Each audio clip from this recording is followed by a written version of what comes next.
오늘 본문 말씀은 예수님께서 제자들과 함께 이스라엘 백성이면 꼭 해야만 하는 유월절 날 그 유월절 식사 만찬에 관한 말씀입니다. 나중에 이 유월절 식사가 신약에 이제 예수님을 통해서 성찬식이 됩니다. 유월절이란 뭔가면은 이스라엘 백성이 그 애굽 지금 이집트에 종살이를 오랫동안 했습니다. 너무너무 힘들었습니다. 그래서 자기 하나님 앞에 부르짖었죠. 자기들을 좀 구원해 달라고. 그래서 하나님께서 이스라엘 백성을 모세를 보내서 애굽 종되었던 데부터 구원의 날을 기념하는 절기가 바로 유월절이에요. 유월절은 그 니산월 14일이라고 이야기하는데 오늘날 달력으로 이야기하면 3월 27일부터 4월 25일 사이. 음력으로 되면 이렇게 막 날짜가 바뀌잖아요. 뭐 그렇습니다. 그래서 유월절을 시작으로 일주일 동안 무교절을 지킵니다. 그래서 이스라엘이 애굽 종되었을 때에 하나님께서 그들의 고통을 들으시고 그들을 구원하신 것, 그것을 기념하고 감사하는 절기가 바로 유월절이에요. 그런데 하나님께서 모세를 보내서 이스라엘 백성을 이제 애굽에서 탈출시키려고 모세를 애굽 왕, 당시 사실 뭐 전 세계에서 최고로 막강한 왕이었죠. 애굽 왕에게 보내가지고 내 백성 이스라엘을 보내라 했는데 애굽 왕이 뭐 들어줍니까? 들어주지 않았잖아. 그래서 9가지 재앙을 애굽에 내렸는데도 불구하고 마음이 완악해서 보내지 않습니다. 그런데 이제 마지막 10번째 재앙을 내리는데 애굽에 있는 모든 처음 난 것들, 가축이나 사람이나 그걸 다 죽이는 그런 재앙을 내립니다. 그 재앙을 겪고 나서 비로소 애굽 왕 바로가 이스라엘 백성을 그냥 해방시켜 줍니다. 그런데 이 죽음의 재앙을 내릴 때에 하나님께서 이스라엘 백성에게 뭐라고 이야기했는가 하면은 그때 이제 그 밤에 죽음의 사자가 온 애굽을 휩쓸어서 모든 애굽에 있는 처음 난 장자들을 다 죽일 것이다. 그러나 너희들은 그날 밤에 어린 양을 잡아서 그 피를 문설주 위에 바르고 그다음에 그 밤에 그 양을 고기를 구워서 먹고 그다음에 무교병이 뭔가 하면은 그 이스트 넣지 않은 빵이죠. 왜냐하면은 빨리 도망쳐야 되니까 무교병과 함께 먹고 그다음에 쓴 나무를 먹고 쓰다는 것은 애굽의 고통을 기억하란 말이에요. 그 밤에. 그래서 그 밤중에 이스라엘 백성 집에는 장자가 죽는 일들이 일어나지 않는데 온 애굽 지역의 모든 이스라엘 자기들의 장자가 다 죽는 일이 일어나고 온 애굽의 곡성이 일어나죠. 그래서 그 다음 날 날이 밝자 바로는 이스라엘 백성들을 보내주죠. 그래서 빨리 이스라엘 백성은 나와서 이 해방이 됩니다. 그래서 이제 출애굽 23장 24절에 보면은 시내산에서 하나님과 언약을 맺습니다. 그래서 하나님은 우리 하나님이 되어 주십시오. 저희들은 하나님의 백성이 되겠습니다. 그래서 우리 평생 저희들이 하나님을 붙들고 따라가겠습니다 하는 그런 언약 예식을 함으로써 그들이 하나님의 백성이 됩니다. 이제 그런데 예수님은 유월절 식사를 제자들과 함께 하면서 어떻게 하나님께서 자기들의 조상들을 애굽 종되었던 데서 구원해 주셨는가를 한마디도 이야기하지 않습니다. 유월절 식사하면서 그 이야기를 하게 되었어요. 그리고 특별히 아이들이 물어보면 꼭 그 이야기를 하게 돼 있어요. 근데 예수님은 제자들과 함께 유월절 식사를 하면서 어떻게 하나님께서 우리를 애굽의 종되었던 데서 구원하셨는가? 그것에 대한 이야기를 한마디도 하지 않고 무엇을 이야기하는가 하면은 예수님이 자신의 죽으심에 대해서 이야기해요. 그래서 예수님께서 제자들과 함께 하신 유월절 식사는 오늘날 예수님의 고난과 죽으심을 나타내는 성찬식이 되는 겁니다. 예수님으로 인해서 유월절 식사가 새로운 의미를 가져다 주었기 때문에 그렇습니다. 그러므로 예수님께서 제자들과 함께 하신 이 땅에서의 마지막 유월절 만찬은, 유월절 식사는 성찬식의 시작이었습니다. 근데 예수님은 유월절 식사를 제자들과 함께 하신 후 그 다음 날, 그날이 유월절 식사를 하신 날이 목요일입니다. 그 다음에 그 다음 날, 금요일 날 십자가 못 박혀 죽으시게 됩니다. 그래서 15절에 내가 고난 받기 전에 너희와 함께 이 유월절 먹기를 원하고 원하였다. 예수님께서 제자들에게 그렇게 이야기해요. 근데 정말로 원하였다. 왜 예수님께서는 죽으시기 전에 제자들과 유월절 식사를 하기를 정말로 원하셨습니까? 예수님으로 인해서 새롭게 시작되는 새로운 유월절, 그 의미에 대해서 제자들이 분명하게 알기를 원하셨기 때문일 것입니다. 예수님의 고난과 죽으심을 가리키는 예수님의 유월절 만찬인 성찬을 통해서 무엇을 알기를 원하셨습니까?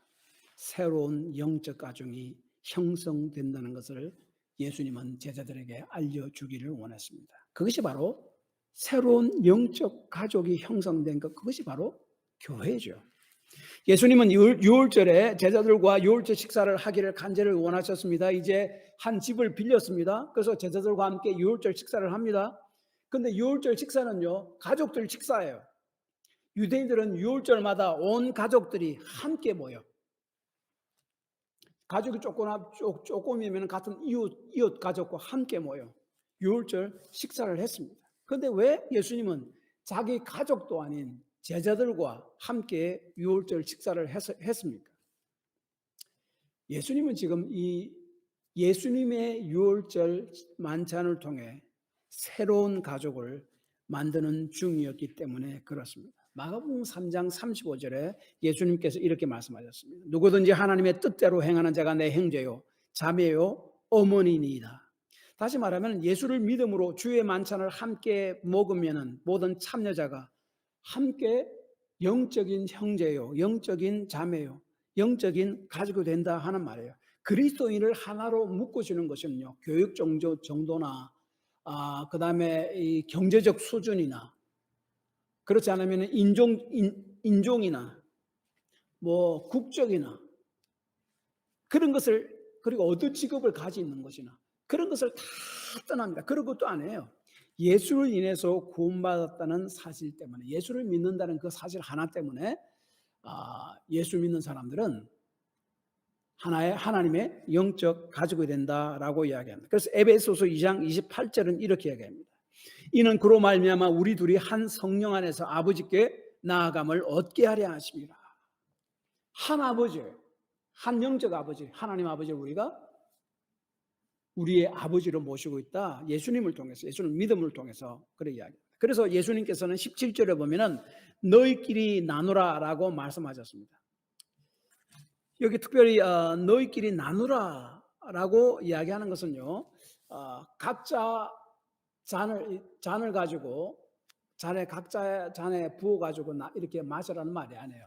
큰 잔에 한꺼번에 그 포도주를 다 부어서 돌려서 먹으라는 거예요. 예수님께서는 유월절 식사를 제자들과 함께 나누면서 동시에 제자들이 서로 간의 깊은 사랑의 교제를 지속하기를 원하셨다는 것을 알 수 있습니다. 그래서 교회는 영적 가족 공동체입니다. 혼자서 신앙생활을 할 수는 없다고 성경은 여러 곳에 이야기하고 있습니다. 서로 간에 예수 그리스도 안에서 삶의 교제와 영적인 교제가 반드시 함께 일어나야 합니다. 예수님께서 그렇게 만드셨어요.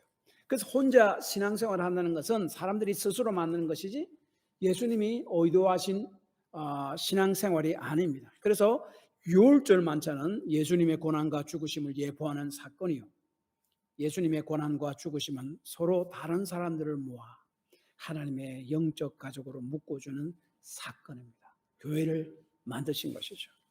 그 다음에 한 가지 더, 예수님의 유월절 만찬인 성찬식은 과거의 구원 사건이 현재 나의 삶 속에 들어오는 사건입니다. 유대인들의 유월절 만찬에는 4번의 잔을 마쳤습니다. 포도주가 그들의 하나의 음료였기 때문에 그 포도주를 4번 마쳤습니다.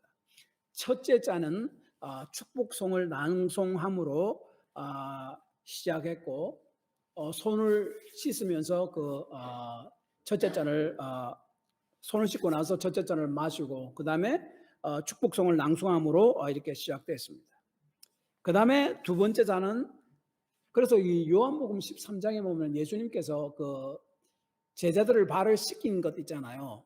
제자들을 모아놓고 이제 유월절 식사를 할 때에, 그때가 바로 처음 잔을 마시는 그때, 뭐 손을 씻는 예식을 하고 하나님을 찬송하는 그때 예수님께서 이미 이 첫 번째 잔을 마신 것이 아닌가라고 생각합니다. 그 다음 두 번째 잔은 과거를 기억하며 마시는 잔입니다. 이때 출애굽에 대한 이야기를 유월절 식탁 앞에 모인 모든 가족에게 상세히 설명합니다. 특별히 아이가 있으면 더 상세히 설명해야 돼요. 왜냐하면 자녀들에게 그 하나님에 대한 믿음을 전수해야 되기 때문에 그렇습니다. 이것은 우리 조상들을 죽음의 사자로부터 건져낸 유월절 어린 양이고 오늘은 그것을 기념하는 날이다 라고 이야기했을 것입니다. 그리고 두 번째 잔을 듭니다. 세 번째 잔은 축복문이 낭송되면서 떡을 떼어줍니다. 그리고 그와 함께 메인 메뉴인 어린 양을 먹기 시작합니다. 이렇게 세 번째 잔을 뜰 때 빵과 어린 양, 고기를 먹습니다.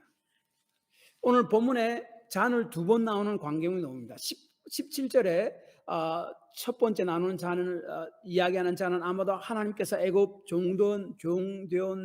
종되었던 데서 구원하신 이를 기억하며 마시는 두 번째 잔이 아니었을까 생각합니다. 그 다음 19절에 떡을 떼어주시고 20절에 떡을 떼어주시고 잔을 나누어주시는 사건, 그것은 유월절 메인 메뉴 식사를 하는 그 무교병과 어린 양 고기를 먹을 때 나눠진 잔이 아닌가 이렇게 생각합니다. 이렇게 두 번째, 세 번째 잔을 나눴습니다. 그런데 이 중요한 것이 뭔가 하면은 예수님께서 먼저 떡을 가지사 축복하시고 제자들에게 주시며 19절에 이것은 너희를 위하여 주는 내 몸이라 라고 말씀하셨고 20절에 그리고 포도주를 따른 잔을 제자들에게 주시며 이 잔은 내 피로 세운 새 언약이니 이는 너희를 위해 붓는 것이라. 여기서 이 잔은 내 피로 세운 새 언약이니, 우리 한국말로는 이렇게 번역되어 있지만은 이것은 새 언약이다. 내 피 안에서 세운. 이 말에 강조되는 거죠. 새 언약을 강조해요. 그래서 이 누가복음에서는 이 성찬식에서 새 언약을 굉장히 강조한다는 것을 우리가 알 수가 있습니다. 그런데 이 유월절 만찬에 오늘 성경 본문을 보면은 아무리 보아도 메인 메뉴 뭐가 빠졌습니까? 어린 양고기 구워서 그게 정말로 중요한 메뉴거든요. 그것이 없습니다. 어린 양이 어디 있습니까? 예수님이 바로 자신이 어린 양이기 때문에 그렇습니다. 예수님 자신이 어린 양이 되어서 우리 죄를 다 짊어지고 십자가에 돌아가시기 때문에 그렇습니다. 그래서 고린도전서 5장 7절을 예수님을 유월절 어린 양으로 비유합니다. 너희는 누룩 없는 자인데 새 덩어리가 되기 위하여 묵은 누룩을 내어버리라. 우리의 유월절 양 곧 그리스도께서 희생이 되셨느니라. 또한 요한복음 1장 29절에 보면은 세례 요한은 예수님을 가리켜서 세상 죄를 지고 가는 하나님의 양, 유월절 양이라고 이야기합니다. 다시 말하면 예수님이 이 유월절 식사를 하면서 이 유월절 식사의 예식, 이것은 궁극적으로 나를 가리키는 것이다. 너희들 유월절날 어린 양 때문에 너희들이 살아나지 않았냐? 우리 조상들이 애굽 종된 데서 우리 장자들이 죽지 않고, 그래서 어린 양을 잡아서 그것을 먹으면서 그것을 기억하고 기념하고 감사하지 않느냐? 그러나 지금 내가 주는 이 떡과 잔, 이 유월절, 예수님의 유월절 예식에는 어린 양이 필요 없다. 내가 바로 어린 양이 될 것이기 때문이다. 그 말이에요. 또한 유대인 역사학자 요세푸스는요, 예루살렘에 그때 유월절 되면은 전국 각지에 있는 그 사람들이 다 모이잖아요. 성전이 있으니까. 거기서 유월절 어린 양을 잡습니다. 그래서 이 유월절만 되면요, 그 예루살렘 성전에서 25만 6천 마리의 양이 희생되었다고 기록하고 있습니다. 근데 예수님과 제자들은 유월절 만찬을 하기 위해서 예루살렘 바로 옆 동네인 베다니에서 지금 예루살렘으로 오셨어요. 근데 베다니에서 예루살렘으로 오려면은 기드론 시냇가를 건너야 했습니다. 근데 그 기드론 시냇가가 어디서 이렇게 물이 내려오는가 하면은 예루살렘 성전 있는 그곳에서 물이 내려옵니다.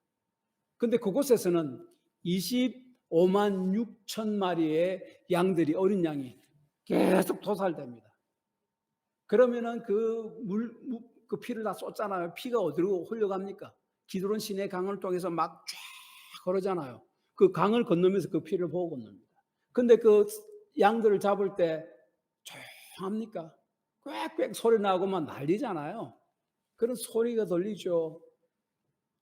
그리고 또 잡아서 또 불로 막 태우고 굽고 냄새들, 그것을 다 시각적으로 경험하면서, 그리고 이게 이 후각적으로 다 경험하면서 이제 유월절 식사를 하러 예루살렘 성으로 들어오셨습니다. 그리고 유월절 식사를 하시면서 떡을 주시면서 예수님께서 이렇게 이야기했습니다. 이것은 내 몸이고, 포도주 잔을 주시면서 이것은 내 피로 세우는 새 언약이다 라고 말씀하셨을 때 제자들은 유월절 희생 제물로 죽은 어린 양, 그 피, 강물, 그것을 상상하셨을 거예요. 예수님이 그것을 얻어하셨을 겁니다. 그래서 이 마태복음 26장 28절은 이렇게 이야기합니다. 같은 사건인데, 이것은 죄 사함을 얻게 하려고 많은 사람을 위하여 흘리는 바 나의 피 곧 언약의 피니라. 마태복음 26장 28절에서는 좀 더 강하게 직접적으로 이야기하는 것이 죄 사함을 얻게 하려고 라는 것은 말이 포함됩니다. 죄가 무엇입니까? 왜 죄 사함을 얻어야 돼요? 많은 사람들이 도덕적인 삶을 살아갑니다. 선한 삶을 살아가야 우리가 보기에는, 생각해 보십시오. 악한 사람도 아니고 도덕적으로 훌륭한 삶을 살아가는 그 사람도 여전히 죄인이고 그 사람도 여전히 죄에 대한 용서가 필요하다는 말입니까? 성경은 모든 사람이 죄를 범하였다라고 이렇게 사람들에게 이야기하면은, 그러면은 정말로 착하게 살아가는 선한 사람은 무엇입니까? 라고 많은 사람들이 화를 냅니다. 다른 종교를 믿고 그리고 아주 선한 삶과 도덕적인 삶을 살았는데 그 죄 때문에 하나님께 나아가야 할 수도 없고 그 죄 때문에 형벌을 받아야 되고 나중에 지옥 가야 되고 그리고 그 죄를 용서함 받아야 한다고? 라고 우리에게 질문할 것입니다. 그런 엉터리가 어디 있느냐? 화를 낼 것입니다. 무슨 그런 말도 안 되는 소리를 하냐? 항의할 것입니다. 그런데요, 성경이 말씀하는 죄란 법이나 규범을 어기는 것, 그것도 되지만은 그것만을 이야기하는 것이 아니에요. 그보다 더 근본적인 것, 그 뿌리, 더 중요한 것. 내 자신이 온 세상을 만드시고 온 세상의 주인인 하나님 자리에 대신 앉아서 사는 것을 말합니다. 아담과 하와, 우리 처음 인류 조상 아담과 하와의 죄악이 뭔가 하면은 내 자신이 하나님이 되려고 한 거예요. 그래서 선과 악을 구별하는 나무를 먹지 말라 했는데 하나님만이 선과 악을 구분할 수 있잖아요. 하나님 온 세상을 만드셨기 때문에. 사단의 꼬임에 넣어서 그것을 먹으면은 네가 선과 악을 구분할 수 있게 된다. 그 말이 하나님 같이 된다는 거죠.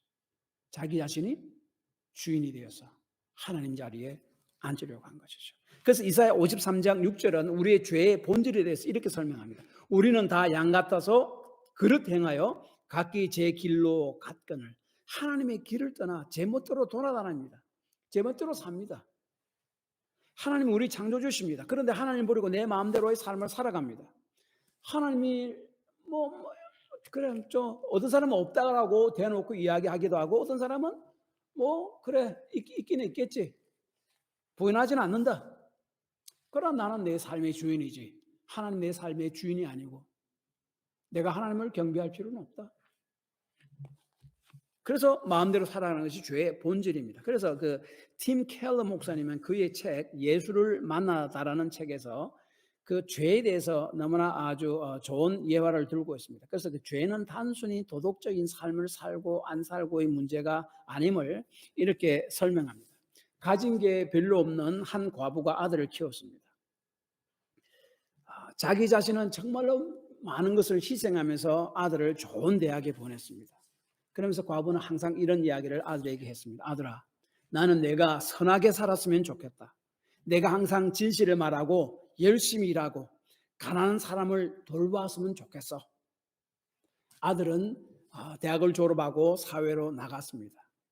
그 다음에 그 이후로는 다시는 어머니와 대화를 하거나 함께 시간을 보내지 않았습니다. 결코 전화를 하거나 함께 찾아가는 일도 없었습니다. 어머니와의 관계가 어떠냐라고 물으면은 이렇게 대답했습니다. 예, 저는 저와 어머니와의 관계는 개인적으로 아무런 문제가 없습니다. 저는 어머니가 어릴 때부터 저에게 말한 대로 교육시킨 대로 저는 항상 진실을 말하고 열심히 일하고 가난한 사람을 돌봅니다. 나는 선한 삶을 살아왔습니다. 그것이 전부 아닙니까?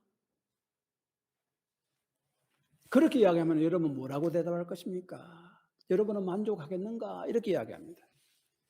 그는 어머니가 바랐던 대로 단지 도덕적인 삶을 살 뿐 어머니와는 아무런 관계없이 지냈다는 것이죠. 그것 가지고 그 사람이 참 괜찮은 사람이라고 말할 수가 없다는 거죠. 어머니가 아들에게 자신의 가진 것 모든 거 주었잖아요. 그런데 어머니가 마치 없는 것처럼 그냥 이거 살아가는 것. 그것은 비난받아야 마땅하다라고 이야기합니다. 단순히 도덕적 삶을 넘어서 아들은 어머니에게 사랑과 신의 빚을 지고 있다라고 이야기합니다. 그래서 어머니를 돌보고 뭐 전화도 하고 뭐 카드도 보내고 그것은 당연한 거다는 거죠. 그냥 어머니 이야기한 대로 그냥 그렇게 착한 삶을 살면 그 사람이 정말 바른 사람인가? 아니라는 거죠. 하나님께서도 우리를 만드셨고 우리를 동물들과 다르게 하나님의 형상을 따라 만드셨습니다. 그렇다면 우리는 하나님을 알아야 하고 하나님을 하나님으로 대우해야 합니다. 그것이 아니라 내 자신이 내 삶의 주인이 되어서 사는 것, 그것이 바로 죄이고 그것이 바로 인류의 최초의 조상인 아담과 하와가 했던 일입니다. 그래서 마태복음에서 이것은 죄의 사함을 얻게 하려고 많은 사람을 위하여 흘리는 바 나의 피라고 말씀하셨습니다. 많은 사람들이 그 죄에 대한 용서가 필요하기 때문에 그렇습니다. 예수 그리스도께서 십자가에서 몸을 찢기시고 피를 흘리신 심으로 우리를 위한 희생 제사를 통해 우리 모든 죄가 용서함 받고 우리는 하나님의 백성이 될 수 있습니다. 다시 말하면 구원받은 백성이 될 수 있다 하는 말입니다. 그런데 이 예수님께서는 그냥 유월절 만찬을 하시면서 유월절에 율법에 명령한 유월절 그 만찬을 행하시면서 그냥 포도주 잔을 주시면서 이것은 내 몸을 상징하는 것이다. 내 피를 상징하는 것이다. 내 피다라고 이야기하지 않고 왜 이것은 내 피로 세우는 새 언약이다라고 이야기하셨습니다. 언약이 새 언약이라는 말이 들어갑니다. 출애굽기 24장 6절에 보면은 하나님과 이스라엘 백성이 언약 맺는 장면을 놉니다. 이스라엘 백성이 애굽 종대원 돼서 이제 하나님을 내려 출애굽합니다. 하자마자 이제 그 쭉 걸어가면서 이제 그 시내산에 도착하고 거기서 하나님과 언약을 맺습니다. 이제 하나님은 나의 하나님 되시고 우리는 하나님의 백성이 됩니다. 그러므로 하나님은 우리의 삶을 책임져 주시고 저희들은 하나님의 말씀을 따라 충실히 끝까지 살아가겠습니다. 그래서 언약을 맺는 거예요. 오늘날 예수를 믿는 것과 마찬가지예요. 그래서 이스라엘 그때 모세가 희생 제물 동물을 죽여서 그 받은 피를 반은 하나님의 제단에 뿌렸고 반은 그 언약을 맺고 나서 언약서를 씁니다. 그 언약서가 뭡니까? 십계명이에요. 십계명이 언약서예요. 언약서를 쓰고 나서 그릇에 담은 그 피를 백성에게도 뿌립니다. 이로 인해서 이스라엘은 하나님의 백성이 되고 하나님은 이스라엘의 하나님이 공식적으로 되었습니다. 그런데 이스라엘 백성이 지속적인 범죄와 우상을 섬기고 하나님을 떠나며 계속적으로 살았습니다. 그래서 결국은 그 하나님과의 언약이 파괴됐어요. 그래서 이스라엘 백성은 바벨론으로 포로로 다 잡혀가게 됩니다.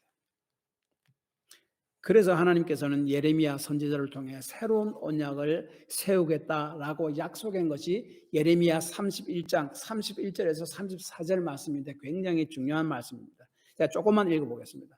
여호와의 말씀이니라. 보라, 날이 이르리니 내가 이스라엘 집과 유다 집에 새 언약을 맺으리라. 그날 이후에 내가 이스라엘 집과 맺을 언약은 이러하니 곧 내가 나의 법을 그들의 속에 두며 그들의 마음에 기록하여 나는 그들의 하나님이 되고 그들은 내 백성이 될 것이라. 내가 그들의 악행을 사하고 다시는 그 죄를 기억하지 아니하리라. 핵심은 죄 용서입니다.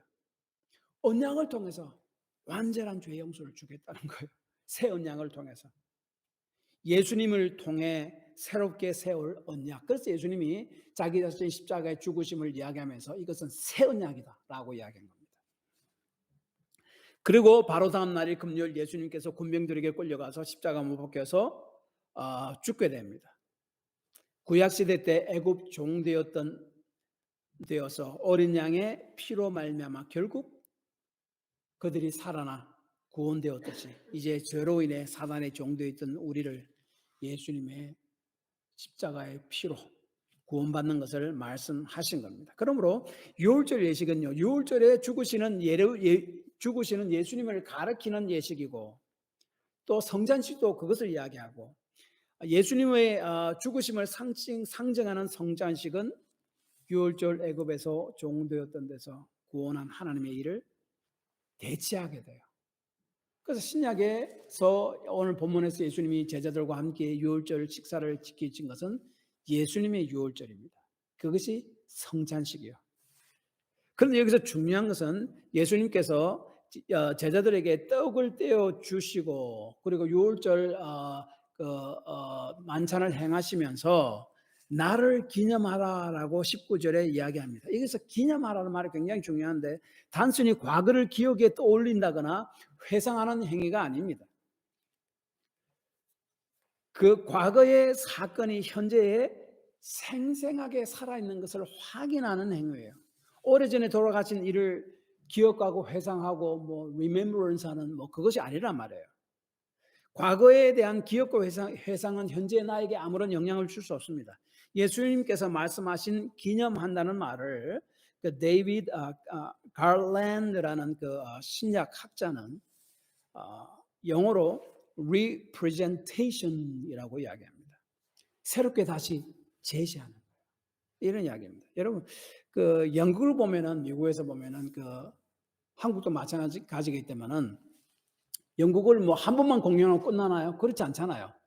한 연극이 있으면 보통 한 몇 달간 공연을 합니다. 하루에 2번씩 하든지 하루에 1번씩 하든지 그래도 어쨌든 몇 달간 공연을 합니다. 근데 그 연극이 아주 잘된 연극이라면은 처음 달에 첫 번째 그 공연을 본 사람이나 마지막 달에 그 공연을 본 사람에게 인터뷰를 하면은 다 같이 그 공연이 아주 감동적이었다라고 이야기합니다. 한 달 전에 공연을 본 사람도 그리고 한 달 후에 공연을 본 사람도 똑같이 참 감동적이었다라고요. 시간이 다르잖아요. 왜 그렇습니까? representation. 다시 새롭게 똑같이 제시를 했기 때문에 그렇습니다. 다시 말하면은 예수님의 죽으심은 그거로 인한 죄 용서와 구원은 과거가 아니라 그 과거의 그 사건을 현재 우리에게 그것을 믿는 우리에게 계속적으로 representation 계속적으로 제시해주는 그 사건이라는 거예요. 성찬식을 행하면서 예수님의 십자가 희생을 통한 죄 용서와 구원을 과거의 사건으로만 생각해야 되는 것이 아니라 현재 지금 나의 삶 속에서 다시 살아있고 다시 움직이고 다시 재현되는 그런 사건으로 믿어야 된다는 말입니다. 오늘날까지도 유대인들은요, 유월절을 기념할 때 자신들이 원래 그 유월절 사건과 분리되어서 기념하지 않는다고 이야기합니다. 그 유월절 그때에 이런 일이 우리 조상들에게 있었다라고 이야기를 하지 않는답니다. 대신에 오늘 밤 하나님께서 우리를 이집트에서 끌어내셨다. 그렇게 얘기해요. 현재로서 이야기한다고 그래요. 식탁에 둘러앉아 그들은 광야의 세대의 후손이 아니라 바로 그 광야의 출애굽에서 그 광야를 지나던 바로 그 세대가 바로 지금 자신들이었음을 그렇게 이야기하고 있는 거예요. 그래서 시간과 공간이 서로 겹쳐지는 거예요. 그러므로 예수 그리스도의 십자가 사건은요, 과거와 현재가 하나가 됩니다. 어떻게 해요? 믿음으로요. 그래서 우리가 성찬식 때 떡을 떼고 잔을 나누면서 예수님의 죽으심에 연합하게 돼요. 동참하게 돼요. 최후 만찬에서 오늘 본 말씀대로 제자들이 예수님과 함께 둘러 앉아서 그 떡을 떼고 잔을 나누잖아요. 우리가 믿음으로 떡을 떼고 잔을 나눌 때 우리가 바로 그 자리에 있는 그것이다. 그 사건이 지금 나에게 현재의 재현이 된다는 거예요. 시간과 공간이 겹쳐지는 거예요. 그래서 과거의 예수님의 십자가 사건이 현재 나의 삶에 직접적으로 영향을 미치는 거예요. 믿음을 통했습니다. 그래서 갈라디아서 6장 4장 6절은 이렇게 이야기합니다. 너희가 아들인 고로 하나님이 그 아들의 영을 우리 마음 가운데 보내사 아바 아버지라 부르게 하셨느라. 지금 현재가 그렇다는 거예요. 예수님을 통해서 과거 예수님의 일이 지금 현재의 나에게 이런 영향을 미친다는 거예요. 그러면 예수님 유월절 만찬은 예수님의 죽으심을 믿음을 통해 예수님의 고난과 죽으심이 과거가 현재 나의 삶 속에 들어오는 사건인데요. 그래서 나는 믿음으로 이 성찬에 행할 때에 그 예수님이 실제로 그 죄 함께 하시고 죄 용서하시고 함께 하시고 나를 받아주시는 그 경험들이 나의 경험입니다. 그래서 그 조한 칼빈은 성찬을 이렇게 이야기했죠. 영적 임재설로 주장했습니다. 우리가 믿음으로 그 성찬을 행할 때에 주께서 영적으로 임재하신다. 2000년 전에 그 제자들이 예수님과 함께 성찬을 행할 때 예수님이 거기 임재하셨듯이 우리가 믿음으로 성찬을 행할 때 믿음으로 예수 그리스도의 십자가를 생각할 때 지금 그 사건이 현재 나의 사건이 되는 그런 영적인 임재가 되는 예수님의 영적인 임재가 우리 속에 일어나는 그러한 사건이 된다라고 이야기합니다. 그 다음에 또 한 가지는 예수님의 고난과 죽으심을 가르치는 예수님의 유월절 만찬은 미래가 현재 속으로 들어오는 사건이 돼요. 다른 말로 하자면 예수님의 유월절 만찬은 예수님의 고난과 십자가는 하나님과 함께 하게 되는 미래의 사건을 미리 경험하고 맛보는 사건이다라고 이야기해요. 내가 예수 믿음으로 성찬을 행하거나 내가 예수 그리스도를 분명한 믿음 가운데 내가 삶을 살면은 나중에 우리가 경험하게 될 미래의 영적인 그 사건이 지금 현재 내가 경험하게 되게 한다라는 말이에요. 예수님께서 유월절 만찬을 주도하시면서 이렇게 말씀하셨습니다. 16절을 보면 내가 너에게 이르노니 이 유월절이 하나님 나라에서 이르기까지 다시 먹지 아니하리라 하시고 이 마지막으로 이제 다시 먹지 아니하리라 안 먹겠다고 합니다. 물론 다음에는 예수님께서는 제자들과 함께 유월절 만찬을 못 먹습니다. 그 다음날 금요일날 십자가에 못 박혀 돌아가시고 그 다음에 하늘로 부활하시고 하늘로 승천하기 때문에 그렇습니다. 그렇지만은 또한 이 말이 마지막 날에 예수님께서 다시 재림하실 때 우리 모든 예수 믿는 사람들을 다 모아서 죽은 사람들은 다시 부활시켜서 어린 양의 혼인잔치 예수님과 함께 그 큰 만찬 마지막 그 어린 양의 혼인잔치에 참석하는 그 혼인잔치 그것을 이야기한다라고 이야기해요. 그때까지 먹고 마시지 않겠다라고 이야기합니다. 그래서 18절에 똑같은 이야기합니다. 내가 너에게 이르노니 이제부터 하나님의 나라가 임할 때까지 포도나무에서 난 것은 다시 마시지 아니하리라.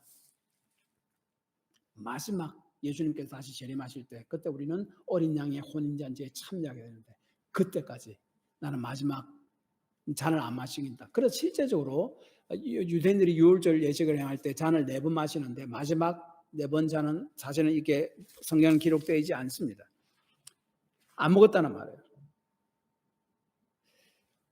그 마지막 잔은 내가 하나님 나라가 임할 때까지 포도나무에서 난 것은 다시 마시지 아니하리라. 다시 말하면 예수님께서 다시 재림하셔서 하나님 나라가 완성되고 구원이 완성되는 그때 어린 양의 혼인잔치가 베풀어질 것인데 그때 제자들 너희들과 예수를 믿는 모든 나의 백성들과 함께 마지막 잔을 들겠다 하는 그런 결연의 의지가 담겨 있습니다. 그러므로 예수 그리스도를 개인의 구세주로 믿음의 고백을 하고 또 성찬을 받는 이들은 나중 주님께서 오실 때에 예수 그리스도와 함께 떡을 떼고 예수님께서 남겨두셨던 마지막 4번째 따는 잔을 나누는 어린 양의 혼인잔치에 참여하게 될 것이다 하는 사실을 우리에게 이야기해줘요. 그래서 우리가 이 땅에 있을 때 이 성찬을 행하면서 그것을 계속 기억하는 거예요. 내가 예수 믿는 날을 예수님께서 어린 양의 혼인잔치에 초청하실 것이구나. 감사합니다 하면서 이 성찬을 행하는 거예요. 그래서 요한계시록 19장 9절 천사가 내게 말하기를 기록하라. 어린 양의 혼인잔치에 청함을 받은 자들이 복이 있도다 하고 또 내게 말하되 이것은 하나님의 참되신 말씀이라 하기로. 예수님과 함께하는 유월절 만찬으로 인해 예수님의 고난과 십자가에서 죽음으로 인해 그 예수를 믿는 우리에게 미래의 하나님 나라에 펼쳐질 놀라운 만찬에 참여할 수 있는 자가 되었다 라고 말씀하고 있는 거예요. 그래서 예수님의 고난과 죽으심은요, 믿음을 통해서 우리가 나중에 참여하게 될 하늘나라의 만찬을 조금씩 경험하는 것이다. 이 땅에서 경험하는 것이다. 그것이 바로 성찬이다라고 이야기합니다. 그래서 우리는 아직 끝나지 않은 유월절 만찬 가운데 살고 있습니다. 예수님이 유월절, 구약이 유월절이 아니라 예수님이 유월절 만찬 중입니다. 그래서 우리는 현재를 살지만은 현재만 살지 않습니다. 믿음으로 과거가 현재가 되고 믿음으로 미래가 지금 현재가 되는 거예요. 유월절 만찬을 통해 예수님은 자신이 이스라엘 모든 백성을 구원하기 위한 어린 양이심을 선언하셨습니다. 그리고 성찬식을 제정하시고 십자가에 죽으셨습니다. 그래서 우리를 위해 십자가에 죽으신 그 사건을 새 언약을 맺어주시고 새 언약은 서로 다른 우리를 하나의 하나님의 영적 가족으로 묶어주시고 믿음으로 과거의 십자가의 능력이 우리의 현재의 삶 가운데 활동하게 만들고 미래에 완성될 완전한 구원을 현재 속에서 경험하며 소망하게 만듭니다. 그래서 그 시인 구상이라는 시인이 오늘이라는 시에서 참 놀라운 통찰력으로 이렇게 시를 썼습니다. 그 부분을 제가 소개합니다. 이 하루는 저 강물의 한 방울이 어느 산골짝 옹달샘에 이어져 있고 아득한 푸른 바다에 이어져 있듯 과거와 미래와 현재가 하나이다. 이렇듯 나의 오늘은 영혼 속에 이어져 바로 시방 나는 그 영혼을 살고 있다. 산 속에 있는 시냇물이 바다와 연결되어 있고 과거와 미래는 현재가 아니고 나는 지금 과거와 미래를 이어지는 현재 속에 살고 있다. 이분은 캐톨릭 신자입니다. 오늘 본문 말씀 이야기하는 정확한 그 이야기를 하고 있습니다. 예수님의 유월절로 인해 예수님의 고난과 죽으심으로 인해 우리는 죄와 사단의 종으로부터 해방되었고 현재 하나님의 새 언약이 백성이 되었으며 그리고 현재 하나님 예수 그리스도의 임재하심을 경험하고 할 수 있게 되었으며 장차 완성될 약속의 땅인 하나님 나라로 들어가고 있는 중이다라고 이야기합니다. 이것은 하나의 꿈이 아니고 현실임을 기억하라 하는 말씀이 오늘 본문 말씀입니다. 기도합시다.